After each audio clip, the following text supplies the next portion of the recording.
Hey everybody, how's it going? It's still Wednesday. It's December 16th. Let's do the men's college basketball update for the day. It's snowing outside. I'm going to call it the snowstorm edition because it's snowing outside, and I thought, am I really going to get in the car and go drive to Washington, D.C. and make a bet at the Capital One Arena? And I was like, well, I'm not going to make a decision until I look and see if there's anything that is screaming out at me saying, this is beautiful. You're getting a really good line here. Go bet this. That's the only reason I would do that. So I figured, why not? Now that the stats have been updated, for those of you who subscribe to this, you're going to be getting this video sooner than I'm going to be releasing it to everybody else. And I've updated the player stats, updated the injury report, updated the season standings stats thing. This thing works. So you get full standings on everybody. Who do we think the best team according to our power percentage is? We do think it's Tennessee. Then we think it's Iowa, then Baylor, then Arkansas. This is our order, which is very close to the order of the ranking. However, we have like North Carolina State higher than St. Louis. Interesting things that might be slightly different there. We have data for today's games. Odds are reasonably new, and all those stats are current. So our margin is current. We refresh this, and everything's current.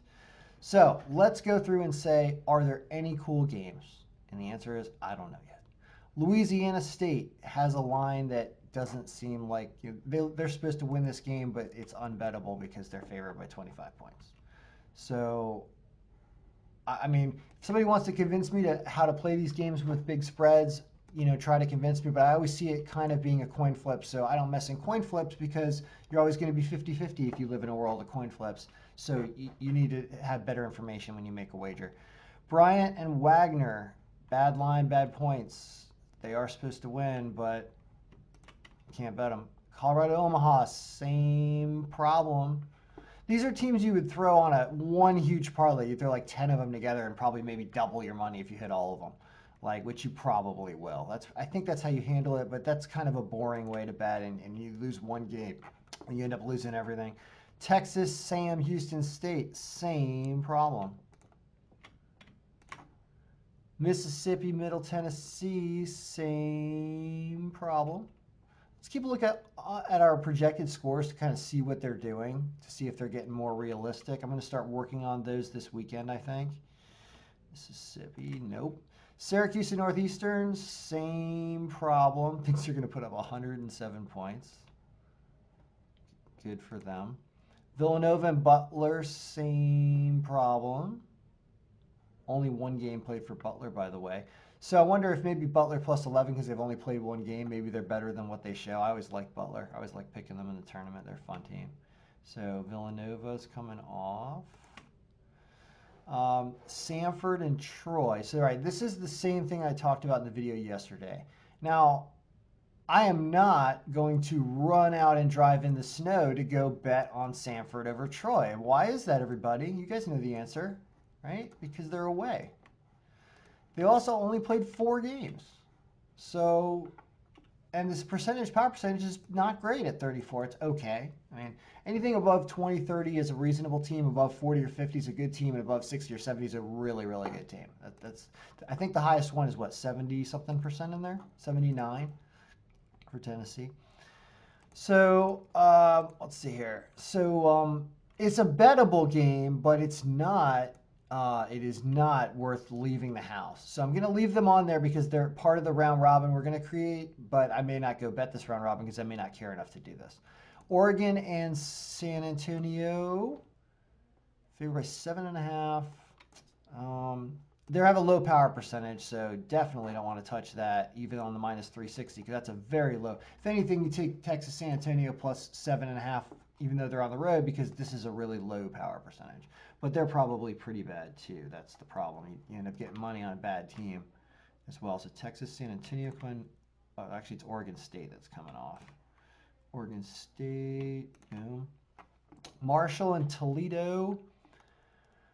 This one, they're a stronger team. So Marshall really, at home, my goodness. This is actually a very good money line pick. That is the pick of the day, really, because point projections has them winning by 20, 21, Toledo's played 7 games, so it's established that Toledo is only a negative 20% team. Is that what it's saying? Oh my God. That's what they are? They're 26.9. Sorry, not negative 20, positive 26. So it's 55 to 26. Yeah, I mean, this at home, they're really probably going to win that game. So that's a money line pick that's not a great odds. I don't take the -6.5 because you can't. It's just too many points. I just don't like doing that. Alabama, Birmingham -15.5. Can't do anything about that. Mississippi State -16. Can't do anything about that. Jacksonville State -7.5, -340 at home. But their power percentage is low, so I wouldn't trust that even on the money line to take that terrible odd in a parlay. I wouldn't do that either. So that's out. Arizona -20. Can't do anything with that. Belmont -24, which is just Goliath versus Davids all over the place. Elon and Campbell. Elon's at home at -210. They're not favored in projected score, and they've only played 2 games. Multiple reasons not to get involved in this game or get on the road in the snow for that game. Arizona, Texas El Paso -14. Can't do anything with -14. Southern Methodist can't do anything with -12. Memphis -10.5 away against Tulane. You get 10.5 points with Tulane the other way. That says they don't even cover that. Wow.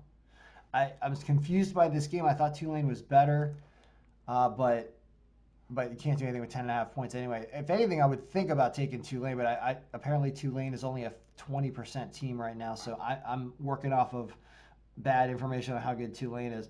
So Memphis out. Northern Colorado versus Denver. Terrible power percentages here. Don't want to touch that. Northern Colorado, bam. Chattanooga, North Carolina, Asheville. At home, I mean, Chattanooga's at home and they're 34. They probably win this game. It's a reasonable money line play because they're at least at 34 and ahead by 13. I'll leave that up there as a home team, but not a great pick, right? I mean, actually, no, they don't win by point projections. That's why we took this off yesterday, too. So I don't know what's up with the point projections, but the fact that it's doing that means that there's a mismatch here, and even though they're at home, you should definitely not be paying $255 for them. So that's why they have to come off. It's a terrible line for how marginally better they are. Oklahoma and Oral Roberts can't do anything with that kind of line. Oklahoma's coming off. William and Marion Hampton, these two teams have not played enough games. So you don't want to take anybody on the now. It's just ugly. There's just too many reasons not to do anything there. So William and Mary's coming off. Oklahoma State at home -4.5 has 8% at -220. Is favored by point projections, and these teams have played a lot of games. If you believe in numbers and more numbers being better assessment of what's going on, then you do take Oklahoma at State here at -220. It's actually a reasonable line for all the factors pointing at them winning this game. So I'm going to leave them up there. It's still -220, which is not a very good line. Now, this Montana thing, I want to research this just a little bit. I like that there's at least 5 games. They're supposed to win by 6. They're on the road, which is bad, but you get 8 points with them. And Washington supposedly is bad, worse than them. Weird. Now the algorithm's not always right with this stuff, so it's always going to be a sketchy pick. But I'm definitely going to leave it on there because +8, sure. I mean, you're already favored. I'm not going to take them on the money line at 333, but +8 is fine. Louisiana, Monroe, and Grambling. No, terrible power percentages. Ugh. So no, not going to do that.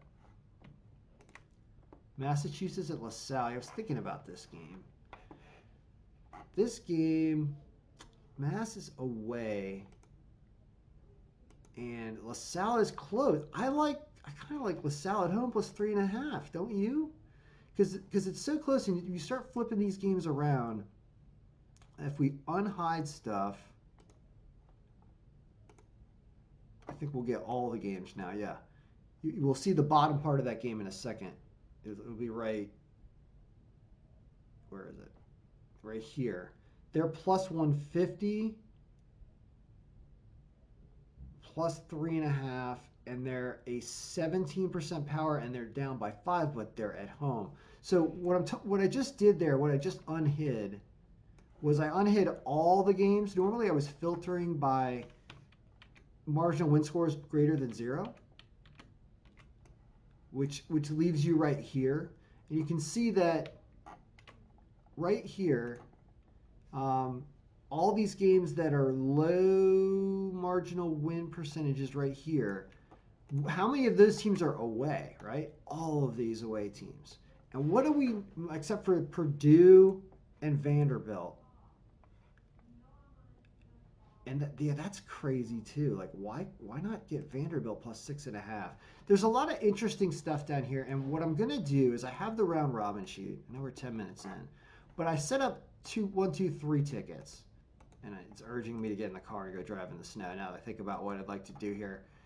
So let's do this and get rid of some stuff that I know we don't like. This is too close, this Pittsburgh and Miami of Florida game. It's too close to call because the away team's favored, but Miami only gets 1.5. So this one's kind of tough to bet, so that one can come off. Florida International and Florida Gulf has the same problem in that the away team is slightly favored. So you would want to go with Florida Gulf Coast at home, maybe. But we'll flip all that stuff around in a second. Florida International, going to get rid of that. Purdue, I like this because they are at home. I like them at 189. So here's what we're going to do. We're going to leave that. This gives us how many picks? 6. Perfect. Okay. So here's what we're going to do. We're going to do, let's pretend we have somewhere between $50 and $100. I want to go not more than $100 for sure. And show you what you can do to have a lot of fun with this today. Is we're going to do 6 team tickets. This Montana is plus 8 at negative 110 probably. Montana plus 8. I don't think I have points with anybody else, right? And if you have a 6 team, this is like your favorite parlay where almost everything's on the money line. So you have 6 of these, so you can do 4s, 5s, and 6s, whether you're going to have a good day or a bad day. So if you do $1 each, that's a $22 bet, and it pays $175 if you catch all 6. Okay. If you lose one like Montana, because the algorithm's wrong about them being on the road and a dog and everything, and they lose that, you still make a little bit if you lose that one. If you start to lose more games, you're going to lose money, and you lose 3 games, you're going to lose everything. Okay? But it's only $22, right? And you got a shot at getting a 7-to-1 shot, essentially. So this is your favorite ticket. Now, let's do a similar thing with some interesting underdogs and things. Let's open everybody up. And let's go down the list here and show you right at this range. I'm going to flip these both around. Show you everything right around this weird range of the sweet spot range of everything right about here within -10 and +10, something like this. Ohio State's in there too. So what you have down here is an interesting situation where a bunch of away teams are slightly favored here in very close games. And that means that the home teams right here that are just under in the marginal percentage, that because there's a home field advantage that is kind of incalculable, it's just weird. Home teams just win more. It's just a fact. Just try to find contrary information. There is home court advantage for a reason. So you've got this weird bump when it comes to home teams right here. And that means that I like throwing these home teams together, especially if you can get them with points, right? This is nuts. So why don't we look at all the home teams and grab the ones where, like, look at this spread, right? You're going to get points with I don't want to. I don't want to show games. Yeah, that's the other thing. I want to slice for something. I'm gonna create a slicer here, guys, for games played and opponents' games played again. And what I want to do is I want to show you that I don't want to see teams that have played 1 or 2 games. It's got to be at least 3 or more. And that's going to trim down our list. It's going to trim down our list. And we're going to have these games here in the middle. These are your home games. You lose points with these teams, right? But you get points with these teams. So I said those close games. What if you took the home team and these 3 right here are interesting. Okay, let's bring that in.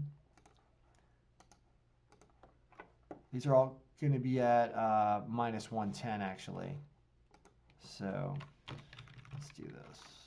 And what I'm doing here is I am creating the line and the thing together. All right. And these are all going to be at minus 110. Then let's look at what else we're going to couple with that and why. So are these home teams going to win? Remember I said Marshall was an awesome pick? I really think that's a great pick, how much better they are. So you put them on this as well. I know you don't want to spend too much time. That's what, minus 295? You don't want to spend too much, you don't want to put tickets, same picks on multiple tickets, because if you lose it, you're going to really destroy your day. But when you're betting small amounts, relatively small amounts of money, you know, under $100, you can, because you want to pick your premium picks from the day and kind of build off them. If you have a bad day, you're going to have a bad day and lose everything. Just get used to that. Like, that's going to happen all the time.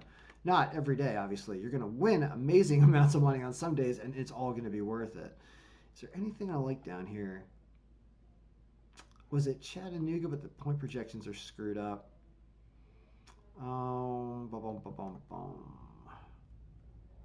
What about home and away hanging out right around here? What are we supposed to do with this?